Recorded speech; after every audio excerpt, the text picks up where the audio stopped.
말씀 보십시다.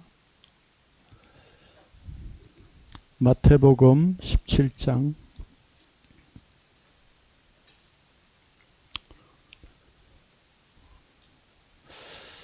24절에서 27절입니다. 마태복음 17장 24절에서 27절 같이 읽겠습니다. 시작.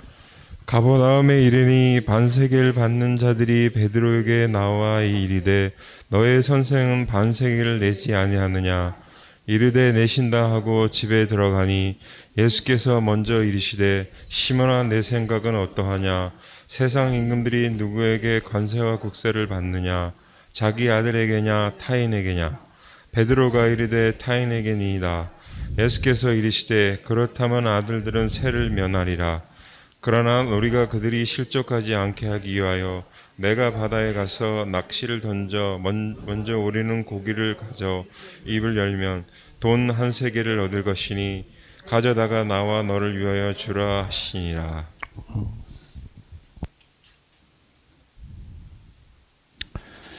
이적을 또 강론을 하기 시작해 놓으니까 가능하면 성경에 있는 이적들, 복음서에 있는 이적들을 어쨌든 다 끝내고 싶은 이게 인간의 욕심이 있어가지고요.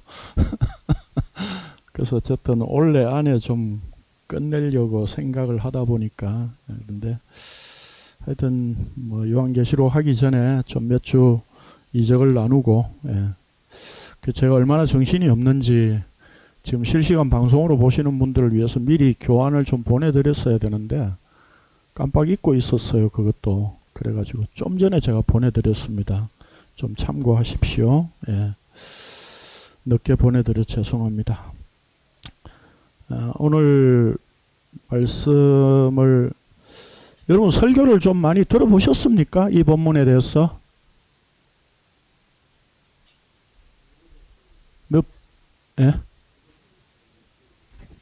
어떤 내용이었습니까? 저는 못 들어봤는데. 간략하게 요약하면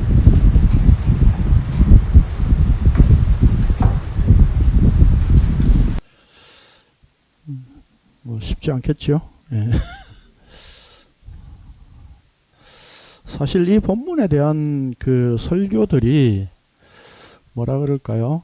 이렇게 썩 이렇게 본문을 정말 그 성경에서 말씀하고자 하는 그 뜻대로 이렇게 잘 드러내고 있는가?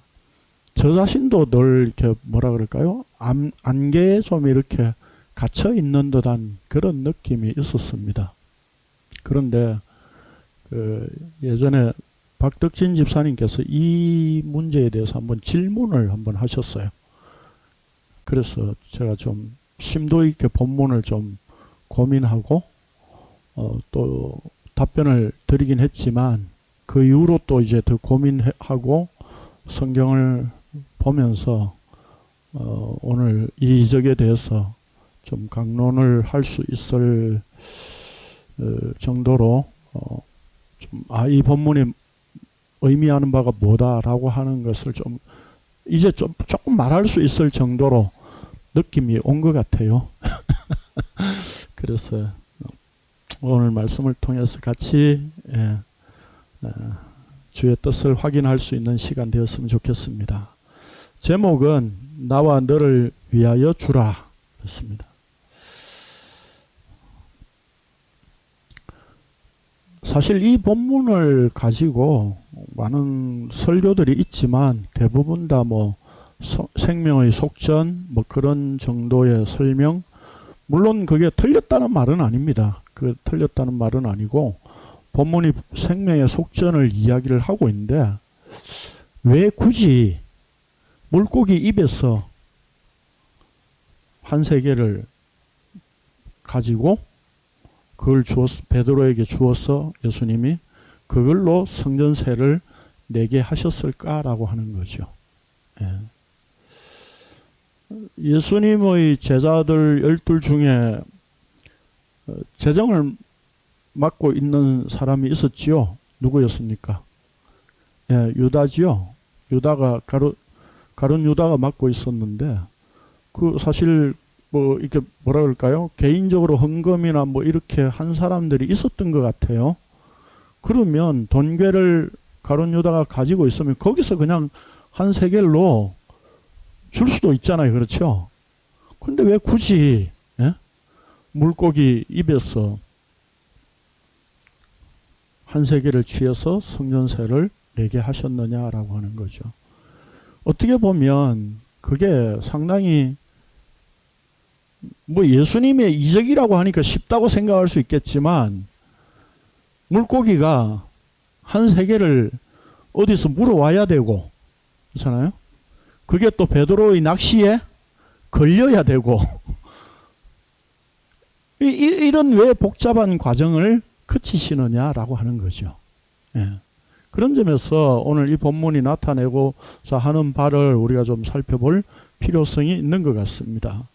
그래서 이 본문을 우리가 이해하기 위해서 이 본문을 통해서 지금 마태가 이야기하고자 하는 문맥이 있다는 겁니다.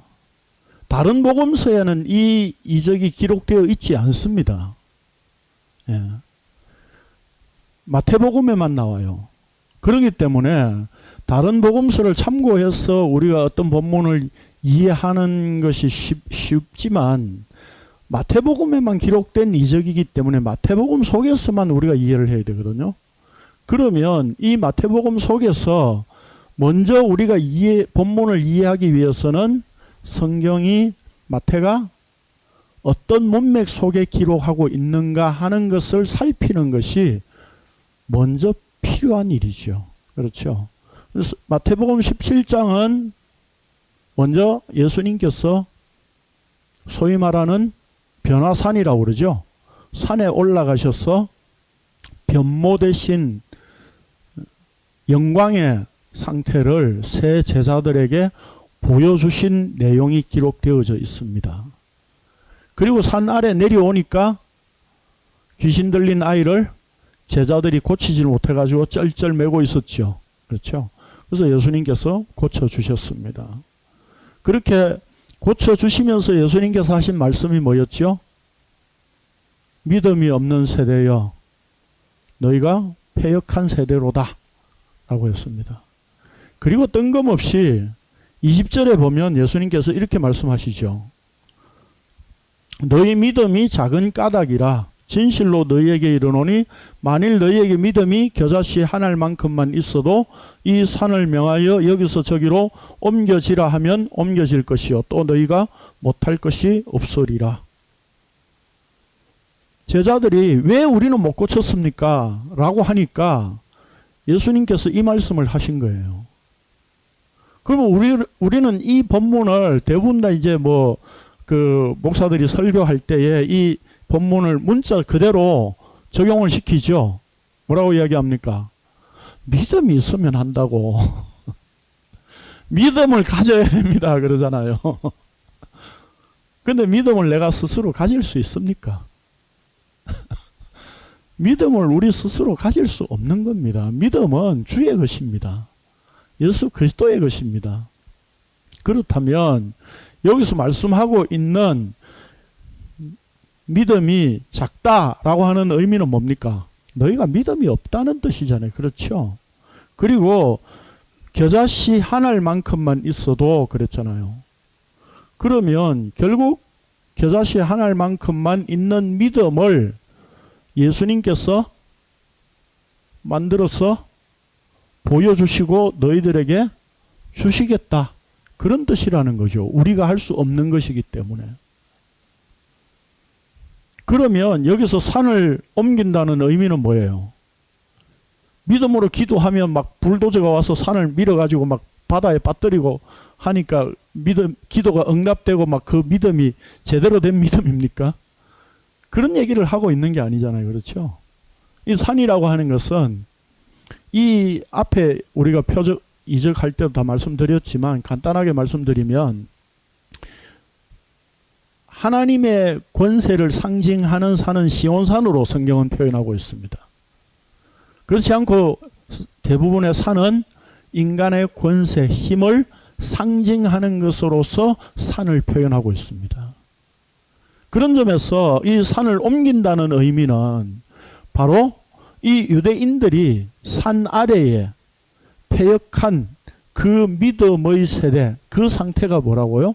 바로 어린아이가 귀신 들린 것과 같이 더러운 영에 사로잡혀 있는 상태다 이 말입니다. 더러운 영에 사로잡혀 있는 믿음이 없는 세대이기 때문에 예수님께서 이 땅에 오셔서 진짜 믿음을 보여주시겠다는 겁니다. 그 진짜 믿음이 오셔서 보여주시면 그 믿음에 의해서 산이 옮겨진다는 거예요.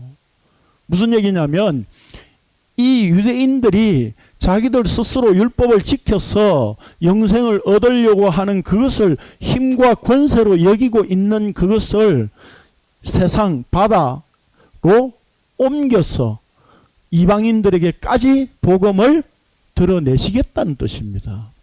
그게 20절의 의미예요. 그런 점에서 지금 이 세대는 어떤 세대라고요? 믿음이 없는 패역한 세대예요. 그 패역한 세대에 의해서 예수님께서 어떤 상황을 당하실 거라고요? 그게 22절에서 말씀하고 있는 내용입니다.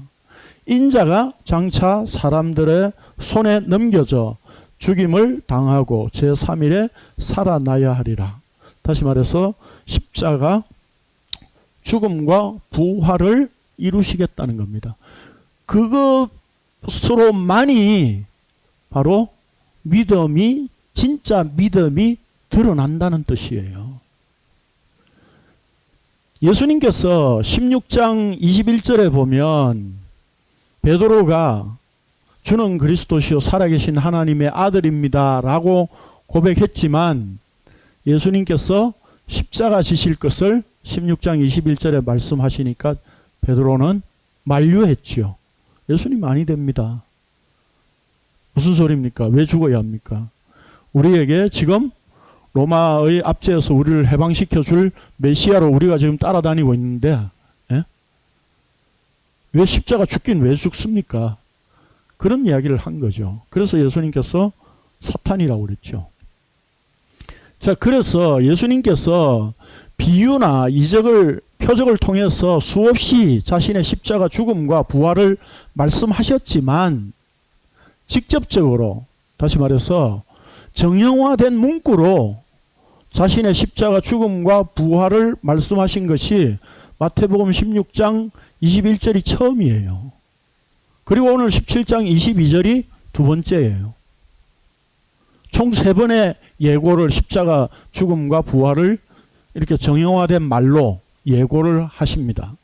그런데 두 번째입니다. 그 두 번째를 하시고 난 다음에 성전세에 대한 이적을 보여주시는 겁니다. 그렇다면 이 성전세는 지금 예수님의 십자가 죽음과 부활 그 문맥과 연관시켜서 지금 생각을 해야 되겠죠. 그렇죠? 예. 자, 24절에 보니까 가버나움에 이르니까 반세계를 받는 자들이 베드로에게 나와 이르되 너의 선생은 반세계를 내지 아니하느냐 그랬어요.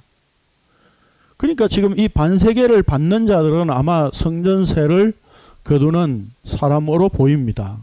여기 반세겔은 2 드라크마라고 제가 표시를 해놨는데 2 데나리온과 같은 겁니다. 그러니까 이틀 정도의 품삯이라고 보시면 됩니다. 하루 품삯이 1 데나리온이니까.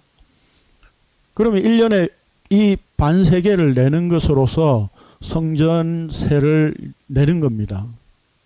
그런데 여기 거두는 사람들이 뭐라고 그럽니까? 베드로에게 묻지만 지금 누구를 걸고 넘어지려고 하는 거예요? 예수님을 걸고 넘어지고 있는 거죠. 그렇죠? 베드로 너는 왜 안 내? 이게 아니라 너희 선생님은 왜 안 내냐? 내냐 안 내냐 이제 그걸 지금 지켜보고 있었다는 얘기겠죠. 이제까지 뭐 컴퓨터에 두드려 가지고 있다 검색해 가지고 예수님 성전세 냈나 안 냈나 확인했다는 거겠죠. 예?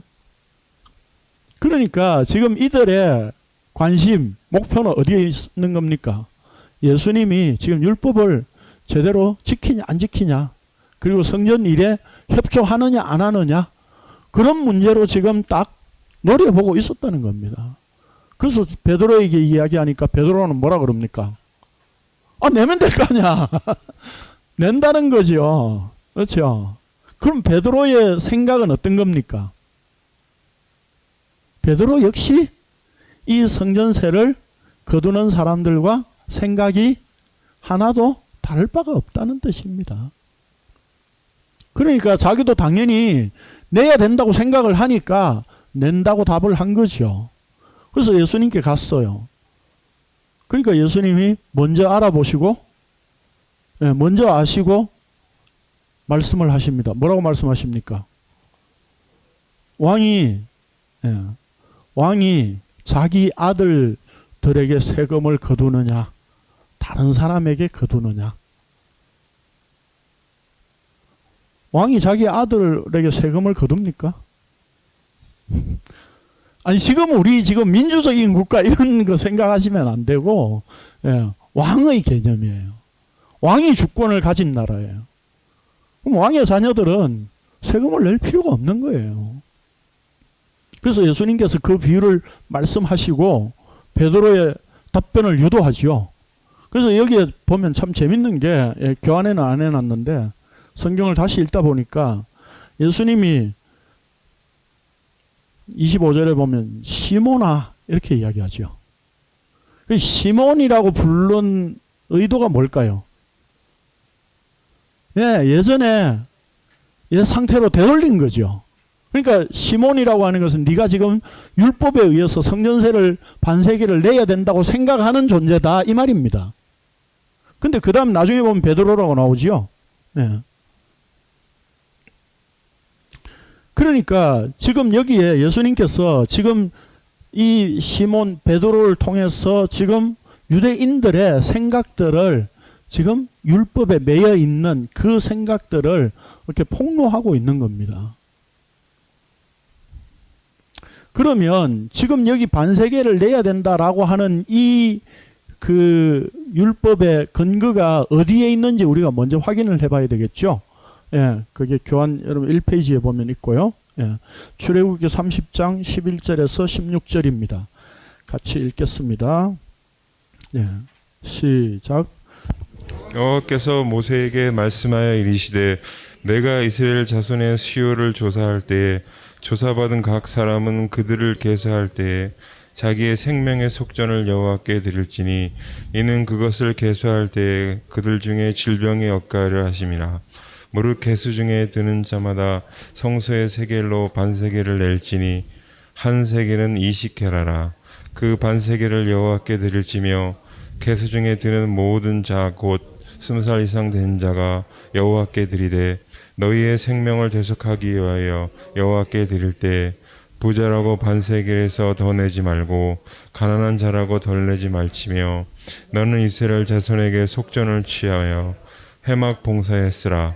이것이 이스라엘 자손이 기념이 되어서 너희의 생명을 대속하리라. 이렇게 성전에 내는 반세겔이 나중에 아마 성전세로 된 것 같습니다. 그런 점에서 이 반세겔을 성전세는 20세 이상의 모든 남자들이 내는 것이라고 그랬습니다. 나중에 좀 더 구체적으로 설명드리고요. 그러면 여기서 지금 이 성전세를 예수님은 지금 내야 될 필요성이 있습니까? 없습니까? 없죠. 왜요? 예수님 자신이 성전이시잖아요. 베드로는 16장에서 주는 그리스도시요 살아계신 하나님의 아들입니다 그랬어요. 하나님의 아들이면 당연히 지금 성전세를 안 내도 되는데 지금 내겠다고 하고 온 거예요, 예수님께. 그러니까 지금 베드로는 예수님에 대해서 지금 잘 모르고 있는 거죠. 그 고백은 하나님 아버지에 의해서 하게 되었지만, 그러면 지금 예수님께서 비유를 들어서 말씀하셔서 왕의 아들들이 세금을 내느냐 안 내느냐라고 물었을 때 베드로는 당연하게 답변을 했습니다. 아들은 안 낸다고요. 그렇다면 여기 본문에 우리 성경에는요 25절에는 자기 아들에게냐라고 할 때는 마치 단수인 것처럼 되어 있는데 여기도 복수예요. 복수로 되어 있고 그 다음에 26절에도 보면 아들들은 세를 면하리라 그랬죠. 그 아들들이 복수로 되어 있습니다.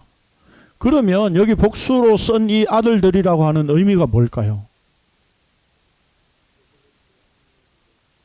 앞에서 예수님께서 자신의 십자가 죽음과 부활을 이미 말씀하셨잖아요. 그 십자가 죽음과 부활의 의미가 자기와 관계된 자들을 하나님의 아들로 이 땅에 오셔서 자기와 관계된 자들을 아들들로 만드신다는 의미가 여기에 함축되어 있는 거죠. 그런 점에서 아들들입니다. 그렇다면 이 아들들은 바로 단도직입적으로 이야기하면 예수 그리스도와 하나 된 자들, 교회요 하나님의 백성들을 말하는 것이죠. 자, 그렇다면 이제 십자가 죽음과 부활의 의미가 구원의 은혜를 베풀어 아들로 삼는 것이라고 하는 것을 분명히 하셨어요. 그러면 이제 베드로도 성전세를 내야 될 필요성이 있습니까? 없습니까? 필요가 없다는 거죠. 그렇지만 예수님께서 그들로 하여금 실족하지 않게 하기 위하여서 우리가 주자라고 하는 거죠.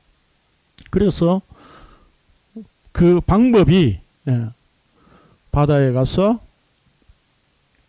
낚시를 해서 먼저 오르는 고기를 가져 입을 열면 한 세겔을 얻을 것이니까 가져다가 성전세를 주라는 거죠. 여기에 바다라고 했는데 제가 여러분 비교 번역본 보내드린 데 보면 쉬운 성경에 보면 일부러 호수라고 번역을 했어요. 헬라어로는 달라사라고 해가지고 바다라고 되어 있습니다.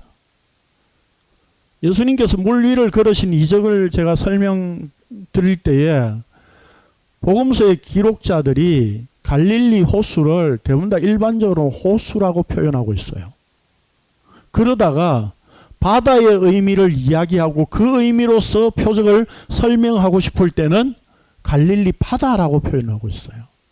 근데 여기도 마찬가지로 바다라고 표현하고 있어요.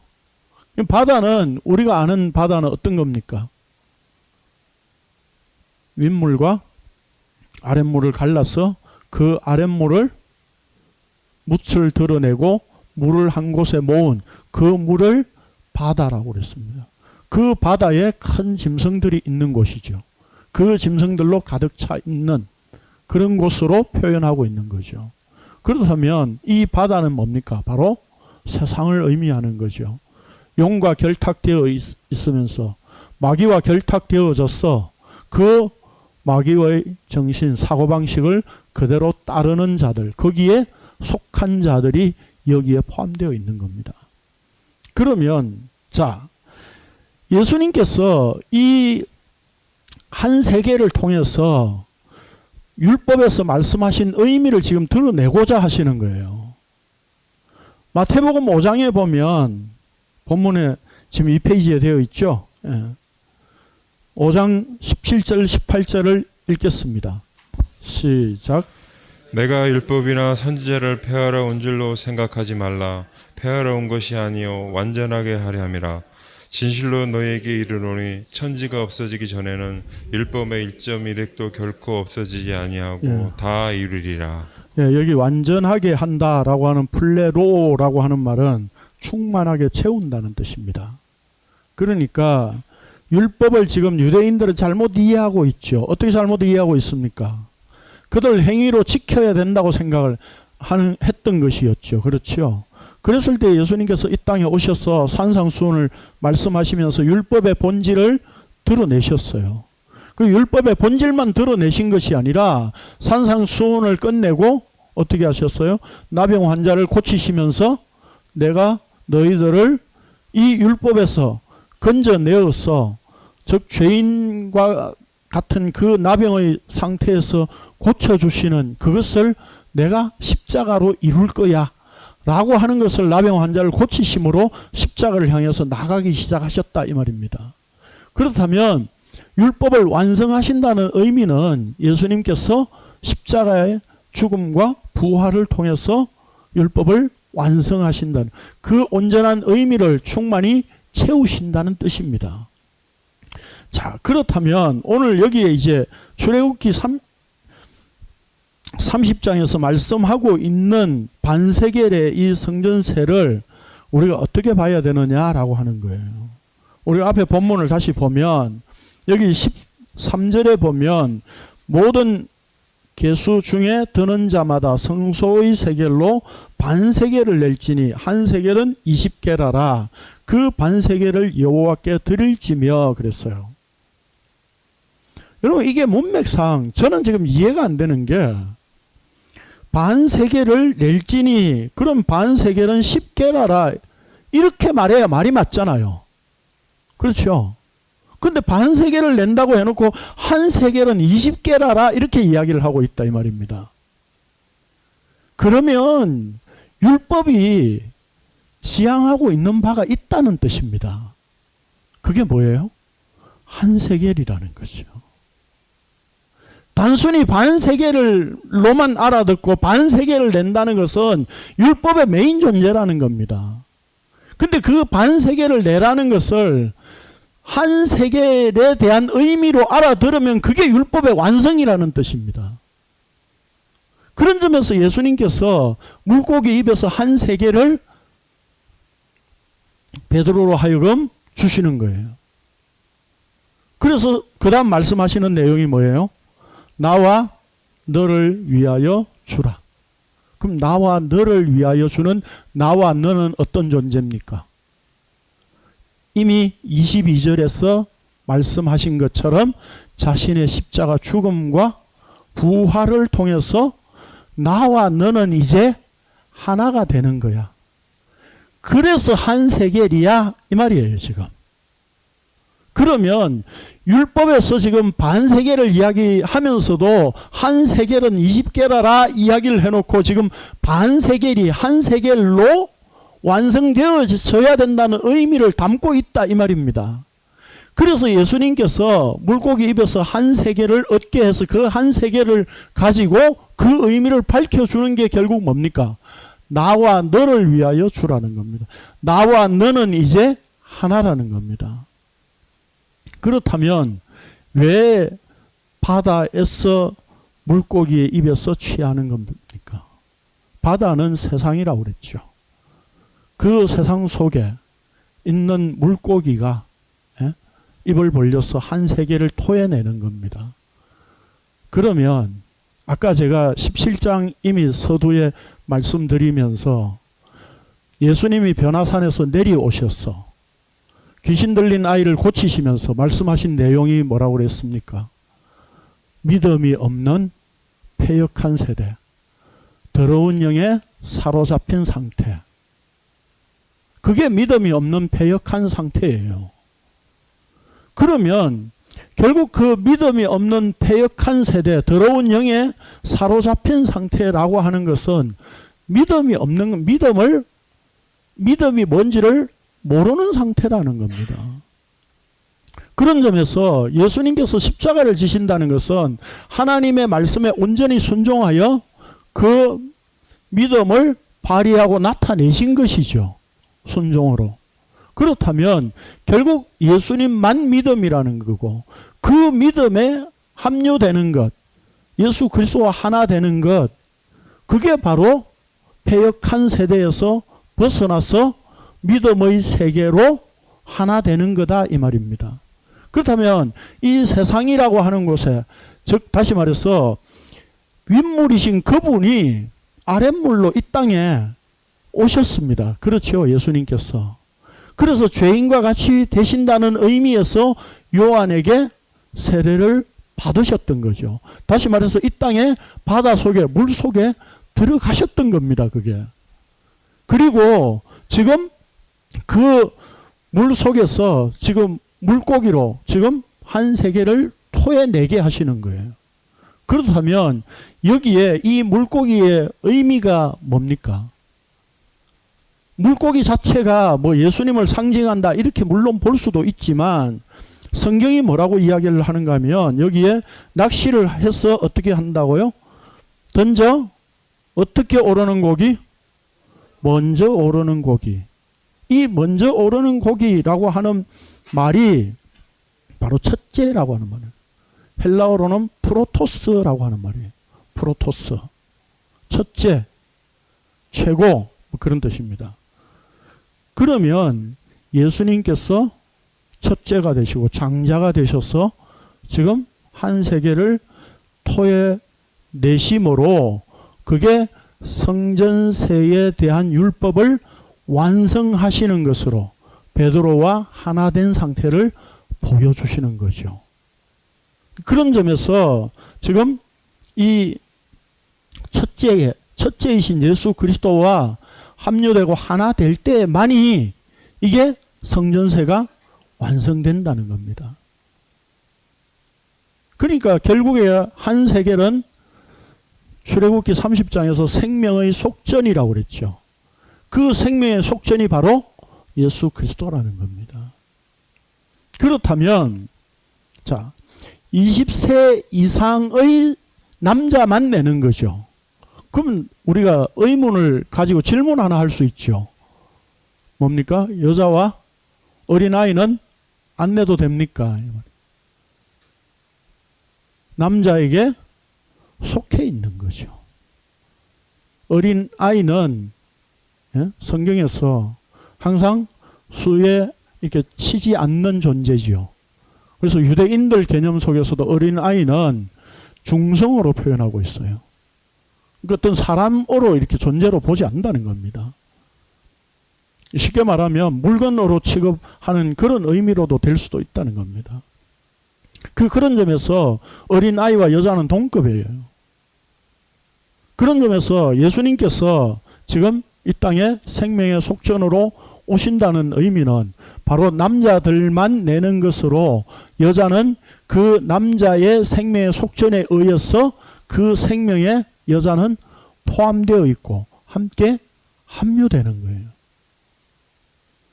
그게 바로 예수님 자신의 십자가 죽음이라는 거예요. 그 죽음을 통해서 신부된 교회는 여자는 어떻게 해요? 생명을 누리게 되는 거죠. 생명의 속전을 직접 내지 않아도 생명의 속전을 예수님께서 내신 것으로서 대신 하겠다는 거예요. 그게 하나님께서 그게 율법에서 보여주신 내용이에요. 그래서 교환에 해놓지는 않았습니다만은 그 교환을 다 해놓고 나서 본문이 또 하나 생각이 나가지고 디모데전서 2장을 봅시다. 디모데전서 2장 5절 6절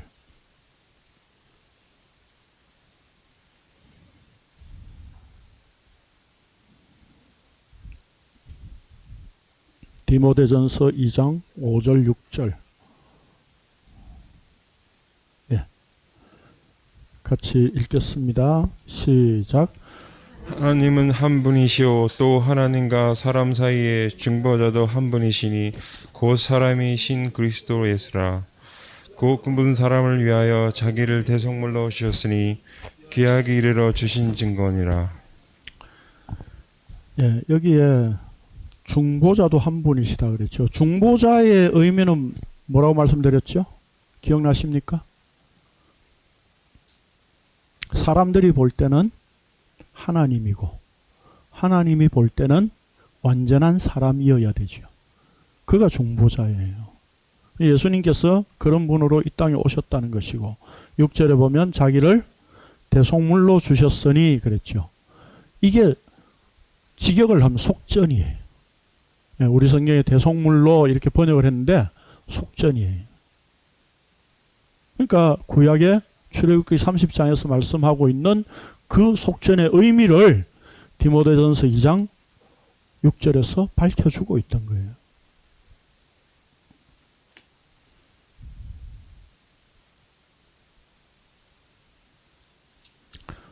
자, 그러면 결국 예수님께서 지금 이 이적을 통해서 나타내신 것이 뭡니까? 내가 십자가 죽을게. 내가 십자가에 죽어서 한 세계를 토해낸 것처럼 이 믿음 없는 이 세상에 의해서 내가 유린당하고 붙잡혀서 한 세계를 토해내서 생명의 그 속절이 뭔가를 보여줄 거야 라고 하는 것이 이 이적의 의미다 이 말입니다. 그런 점에서 이 이적도 예수님 자신의 십자가를 보여주는 표적이라는 겁니다. 그래서 바다에서 나온 물고기는 결국 뭡니까? 패역한 세대들에 의해서 붙잡혀서 십자가 처형을 당하시는 그 상태를 의미하는 말이다 이 말입니다. 결국 반세겔의 성전세를 한 세겔로 완성된 의미를 나타낸다는 것은 단순히 예수님 혼자 그냥 성전세를 내는 걸 끝나는 게 아니라 베드로 하나 된 상태. 베드로는 제자들의 지금 대표잖아요. 그런 점에서 제자들이라고 하는 의미는 뭐예요? 바로 구약의 이스라엘을 상징하는 교회지요. 그렇다면 결국 신부된 교회와 신랑이신 남자이신 예수 그리스도 그분이 하나됨을 이 표적을 통해서 나타내 보여주고 있는 거예요. 그래서 마태복음 16장 21절에서는 예수님께서 장로들과 대제사장들에게 잡혀서 내가 죽고 부활할 거다 이렇게 말씀하셨지만 여기에 17장 22절에서는 뭐라고 이야기하시느냐 하면 인자가 장차 사람들의 손에 넘겨져 그랬어요. 이 넘겨져라고 하는 말이 헬라어로는 파라디돔이에요. 파라라고 하는 건 뭐뭐와 함께 곁에라고 하는 말이고 디도미는 넘겨주다라고 하는 말이에요. 그런데 마태가 여기서 나와 너를 위하여 주라라고 하는 주라라고 하는 말이 디돔이에요. 결국 한 세계를 넘겨줌으로 말미암아서 무슨 얘기입니까? 바다에서 건져온 한 세계를 성전세로 줌으로 말미암아서 세상 속에서 너희들이 율법으로 구원받고 율법을 지켜서 성전을 잘 보존하고 성전을 유지해가지고 구원을 영생을 얻으려고 하는 그 바다 속에 속한 믿음이 없는 이 패역한 세대에 그냥 그 한 세계로 돌려주라는 겁니다. 돌려주라는 그 돌려주는 그것이 하나님의 백성들에게는 생명의 속전이 되는 거예요.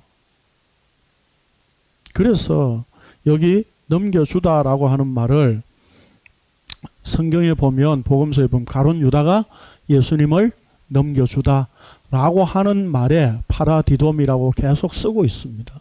다시 말해서 예수님을 십자가에 넘겨주는 것을 이 가룟 유다가 넘겨주는 것을 파라디돔이라고 쓰고 있어요. 그런데 이 파라디도미를 바울은 로마서에서 뭐라고 표현하느냐 한번 봅시다. 4페이지에 교환 4페이지에 있습니다. 중간에 성경 구절 있죠? 두 절 연속해서 읽겠습니다. 시작. 예수는 우리가 범죄한 것 때문에 내짐이 되고 또한 우리를 의롭다 하시기 위하여 살아나셨느니라. 자기 애들을 아끼지 아니하시고 우리 모든 사람을 내주신 이가 어찌 그 아들과 함께 모든 것을 우리에게 주시지 아니하겠느냐. 네. 현실적으로는 가룟 유다가 예수님을 죽이고자 하는 자들에게 넘겨주었죠. 그렇죠? 그러나 실제는 뭡니까? 하나님께서 넘겨주셨다고 표현하고 있습니다. 성전세 한 세겔 베드로와 예수님의 그 한 세겔 반 세겔에 해당되는 거죠. 그 반 세겔을 원한다면 세상에서 얻은 것으로 세상의 것에 돌려주라는 겁니다. 그렇게 해서 넘겨주되 예수님은 자신을 십자가에 넘겨주시는 일이 된다는 겁니다.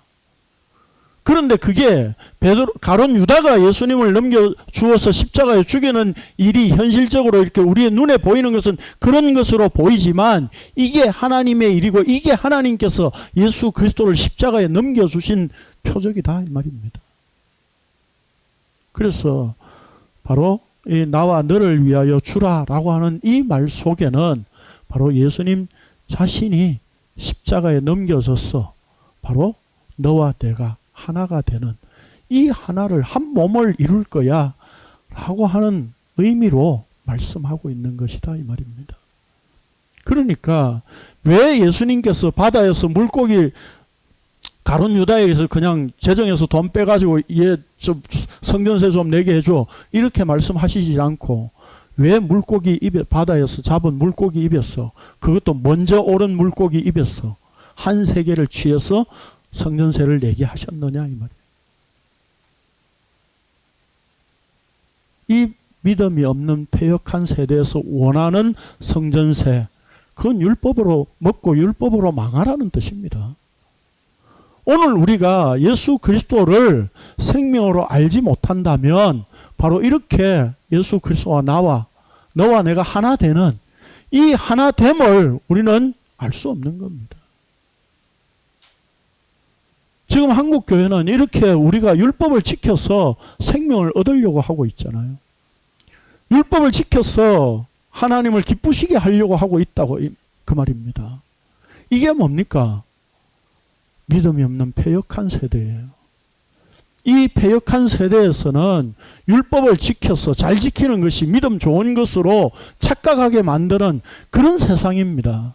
그런 세상 속에 예수님께서 반세겔이 아니라 한 세겔 너와 내가 하나 되어서 내가 십자가에 넘겨져서 주어서 하나 되는 이게 진짜 생명이야. 이 생명의 속전을 통해서 내가 율법에서 설명하고자 했던 것이야 라고 하는 그 율법의 본질을 우리에게 밝혀주고 있는 것이다 이 말입니다. 그런 점에서 예수님께서 바로 이 바다에서 먼저 오르는 물고기의 입에서 한 세계를 취하게 하신 겁니다. 결국 이 이적 속에는 유대인들이 베드로 역시 마찬가지 율법을 지켜서 성전세를 내겠다고 하는 그 사고방식 그 내용을 지금 폭로하고 있는 거예요. 이게 우리의 죄야. 율법을 네가 반세계를 꼭 내고자 했잖아. 그 율법을 지키려고 했잖아. 근데 그 율법을 지키는 게 아니라 예수님 십자가 죽음에 의해서 나와 너가 하나가 돼야 되는 거야. 이 생명의 속전 안에 여자는 포함됨으로 말미암아서 남자가 속전을 내는 예수님 자신을 십자가에 내어주시는 이 속전을 대속을 통해서 우리가 예수 그리스도와 하나 되는 이 놀라운 구속의 은혜를 입는 이것이 율법에서 말씀하고자 했던 내용이다 라고 지금 예수님이 보여주고 있는 거예요. 그런 점에서 이 표적은 이적은 단순히 그냥 물고기 입에서 그 신기하네 이런 문제가 아니에요. 십자가에서 자신을 넘겨주는 그 하나님의 일하심을 이 표적을 통해서 십자가를 보여주고 있는 거예요. 오늘 우리가 성경을 읽고 공부를 하는 이유가 뭡니까? 말씀을 보고 지키려고요? 말씀을 보고 지키는 게 아니라 말씀은 진리의 성령에 의해서 우리 안에 품어지는 겁니다. 생명의 속전 되신 예수 그리스도 그분이 대속을 하신 그것이 우리 안에 품어진 상태여야 됩니다. 그런 점에서 예수 그리스도 나와 너가 하나 되는 나와 너는 본래 다른 존재였습니다.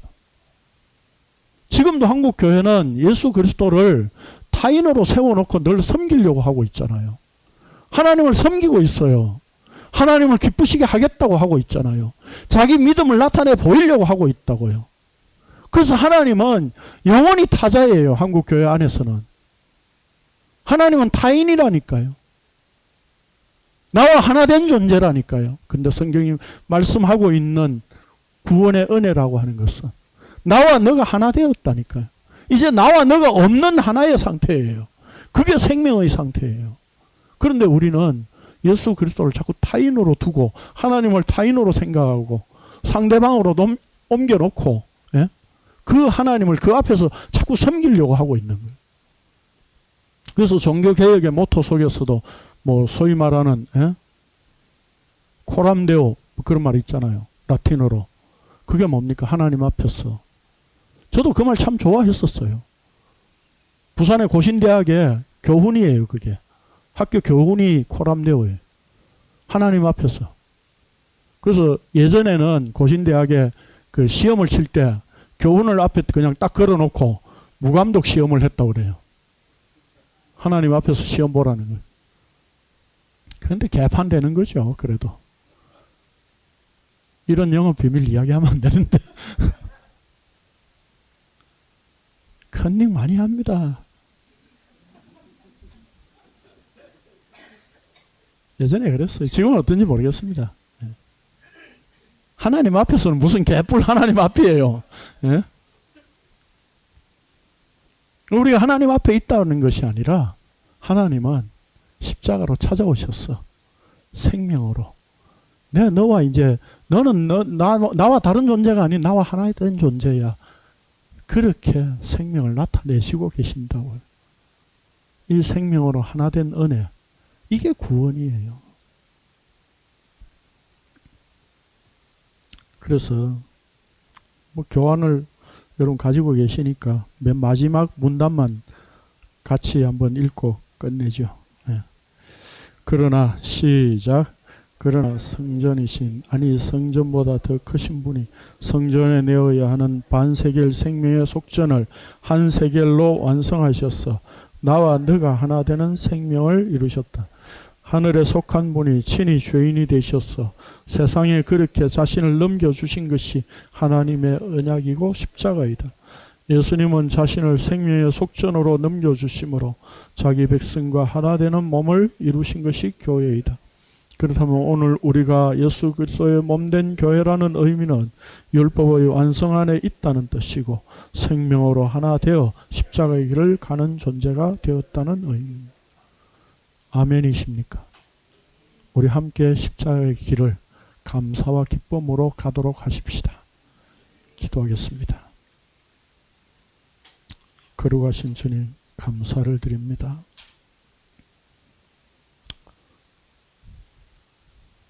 성전세 한 세겔 그냥 내는 것으로서 그 의무를 다하실 수도 있었지만 굳이 바다에서 물고기 입에서 한 세겔로 베드로와 함께 성전세를 내도록 하신 이 이적을 통해서 율법을 지키고자 하는 자들에 의해서 그들의 손에 넘겨져 십자가에서 처참하게 죽음을 이룰 수밖에 없는 그 예수님 자신의 십자가 죽음을 이 이적을 통해서 나타내 주시니 감사를 드립니다. 우리가 이 이적을 통해서 예수님의 십자가를 나타내 주시는 그 표적으로 알 수 있게 하신 은혜 감사를 드립니다. 오늘도 우리가 예수님의 그 십자가를 발견하고 주께서 우리를 붙드셨어 나와 하나 되게 하신 이 놀라운 은혜로 말미암아 생명이 되게 하시는 그 예수님의 찾아오심, 그것 때문에 오늘도 우리가 감히 십자가의 길을 가고 있노라고 고백할 수 있고 그 길에서도 고난과 여러 가지 어려움이 있을지라도 주를 찬양하며 감사의 말을 우리의 진리의 말로 우리의 입에 넣어주신 그것이 하나님의 은혜인 줄로 믿고 감사를 드립니다. 우리가 함께 이 십자가의 길을 감에 있어서 서로 위로하고 십자가만이 우리 서로에게 감사와 위로의 제목이 되게 하여 주옵소서. 예수님의 이름으로 기도합니다. 아멘. 수고하셨습니다.